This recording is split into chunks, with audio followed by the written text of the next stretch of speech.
물이 절반쯤 담긴 컵을 보면서 반밖에 안 남았다고 하는 사람은 비관주의자일 겁니다. 하지만 거꾸로 반이나 남았다고 한다면 낙관주의자겠죠. 그런데 이 컵에 물을 보는 시각이 훨씬 다양할 수 있다는 패러디가 온라인에 꼬리를 물고 이어집니다. 보시죠. 이를테면 물리학자는 컵이 가득 찼다고 합니다. 아래는 물로, 위는 공기로 가득 차 있다는 거죠. 회의주의자는 컵에 담긴 게 진짜 물 맞느냐고 하고, 허무주의자는 물도 컵도 다 없다고 합니다. 그렇다면 이상주의자는 어떨까요? 물이 컵 윗부분에 있고 아래는 공기로 차 있다는 꿈 같은 얘기를 했다고 합니다. 문재인 대통령이 내일 임기 반환점을 돕니다. 사람에 따라서는 벌써 절반이나 지나갔느냐고 하기도 하고, 또 반면 아직도 절반이 남았느냐고 하는 사람도 있습니다. 그런데 문재인 정부의 눈에는 이 절반이 어떻게 보일지 궁금합니다.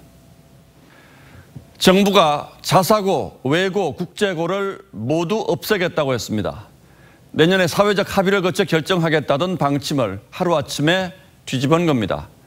그 명분이 무엇이든 국민에게 한마디 물어보지도 않고 시행령 하나 고쳐서 밀어붙이는 그 용기가 놀라울 따름입니다. 백년지계가 아니라 교육 순간지계라는 말도 나올 법합니다. 정부가 북한 어부 2명이 넘어온 사실을 닷새나 쉬쉬한 끝에 슬그머니 돌려보내려다 들켰습니다. 청와대 관계자의 휴대전화 문자가 카메라에 찍히는 바람에 알려졌고, 통일부는 마지못해 경위를 발표했습니다. 이 역시 송환이 옳으냐 그러냐를 떠나 북한 눈치 보기에 또 하나 서글픈 사례입니다.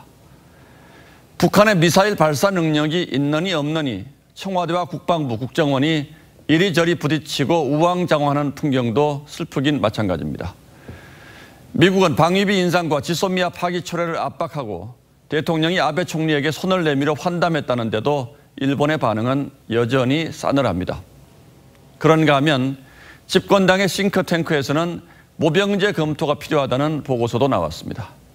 불과 며칠 새 벌어진 일만 꼽아도 이렇게 숨이 가쁜데 지난 2년 반 다 말해 무엇하겠습니까? 산에 올라갈 때는 보이지 않던 꽃이 하산길에 비로소 보이더라는 시가 있습니다만, 정권의 내리막길은 꽃길보다는 돌길이 되기 십상입니다. 그런데 이 정권의 눈에는 아직 컵 안에 물이 가득 찬 것처럼 보이는 것은 아닐런지요. 11월 8일 앵커의 시선은 문재인 정부의 하산길이었습니다.